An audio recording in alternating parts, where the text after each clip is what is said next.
Bonjour, bienvenue dans ma bibliothèque. Nous sommes à Montréal le 13 février 2012. Ce matin, je vous lis Andreas Ambirikos, Au fourneau, poète surréaliste grec. Je me souviens comme les soutanes nous en imposaient. Nous avions raison, car déjà sous les fronces se dessinait la guérite polyédrique des soupirs d'une femme adultère. Notre excitation resta sans explication satisfaisante. Elle fut pourtant essentielle, tout comme les flots de larmes d'une époque attardée. Ce fut sous les soutanes que la manifestation finit par l'emporter, et à peine les eut-elle abolies, qu'on vit se dérouler la scène de l'affranchissement de la femme moderne, des entrechoquements d'arguments. La foule ne daigna pas la combler de ses faveurs jusqu'à la fin, et le premier désenchantement de la femme adultère frappa cette dernière en pleine poitrine, par vengeance pour les titres qu'on lui avait enlevés, lui plaçant des plumes de faisan là où naguère ses amants adoraient ses yeux.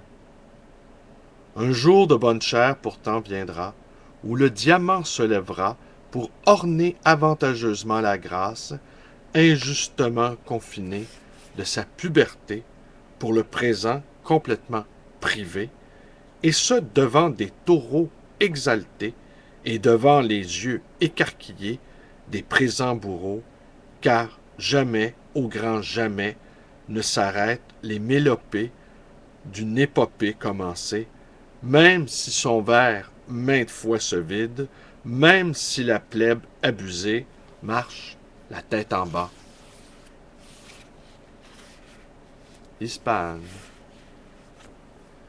Une averse d'une grande violence couvrit le pays. Des rochers s'abattirent en rugissant sur les lacs évasés, et le poisson penaud se retira jusqu'à la retraite des anachorètes. Il ne s'y trouva guère de secours, car le bêlement des mégalosaures déversa ses volettements par-ci par-là, et les champignons passèrent sous silence les faits réels survenus lors du volatile cortège nuptial des soupirs d'une nouvelle planète. Par la suite, rien n'eut plus le même sens. Le repos en tant qu'entité réelle était inexistant. Des chameaux mettaient un frein au désastre. Les tempes des cadavres étaient en fleurs. Les quelques colombes se donnaient beaucoup de peine, car la bourbe du lac avait formé un canal au point le plus restreint de leur passage par les outrages de mille et une bouches, foulées avec un fouloir frénétique de mamans et de marmots plus malingres encore que les os d'une pipistrelle. Sublime du silence. L'inversion de l'abstraction dote les oiseaux malfaisants de mottes et de touffes ayant l'ocre de la colère. Le colosse contusionné et ses chaudes bardelles éternuent dans la chape livide sans lest de son jeune âge. Au-delà des stigmates dont nous délivrèrent les geysers, les titans les plus modestes guettent la goutte la plus ardente. L'accord incliné de la forêt tend les bras, et les profanateurs de la bonasse accourent en retenant leur souffle et de crayeux coursons. Le collatéral des serfils domine au sein de l'œillet sans maître, et les pétales d'un espadon s'égouttent des années durant sur le grillage velu. Dès le premier moment, la meule parut longanime avec ses rois de tétons et le margottin convoité. Ainsi l'avait-on fagoté pour que les pommes aient plus fière allure. Je mande. Faites d'émail et d'acier, les cellules de la masse ineffable, au beau milieu d'un buisson de fraîche extraction, dépouillé comme une authentique palpitation, frappe les fondations. Blanche et parfois tirant sur le jaune, la fronde brille de toute sa splendeur. Un grondement, tel un moite chatoiement, circule parmi les marais de l'assoupissement cylindrique d'une fillette inoubliable. Et pourtant, les soufflets du maréchal Chenu, au croassement d'une nuit sans fin, s'abattirent sur l'entrée de la très compatissante fronde. Pourquoi donc les mises, puisque les miettes de la nymphe ne tombent point, puisque les fondations sont tombées dans leurs réflecteurs avec des citronniers qui sont toujours en fleurs à longueur d'année? Le grand secret. La putrescence des jubilés répercute l'écho que les averses n'ont pas étouffé.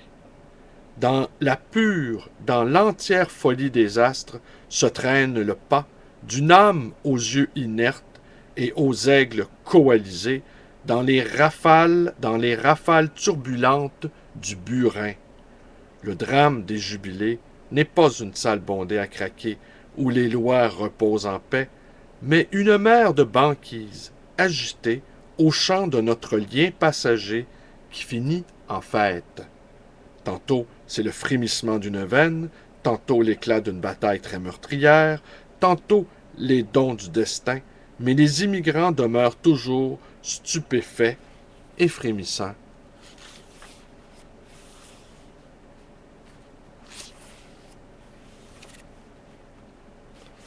Canapé de légende. Le fleuve avait interrompu son cours, mais la cohérence du paysage était telle que le fleuve coulait quand même.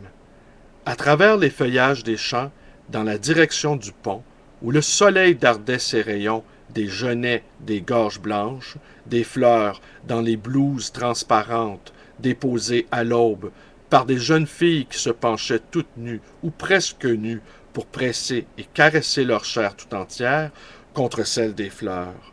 Sa course circulaire devint celle de toute la ville, et le fleuve qui la divise en 6 parties embrasse l'heure où le paysage fut saisi entre les doigts du destin. Ben voilà, c'est tout pour aujourd'hui.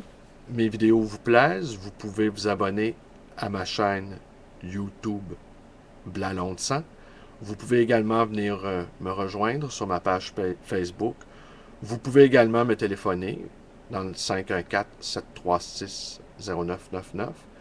Et vous pouvez aussi me rendre visite à ma librairie, le Livre Voyageur, dans le quartier Côte-des-Neiges, dans le Haut, hein, c'est-à-dire le quartier de l'Oratoire.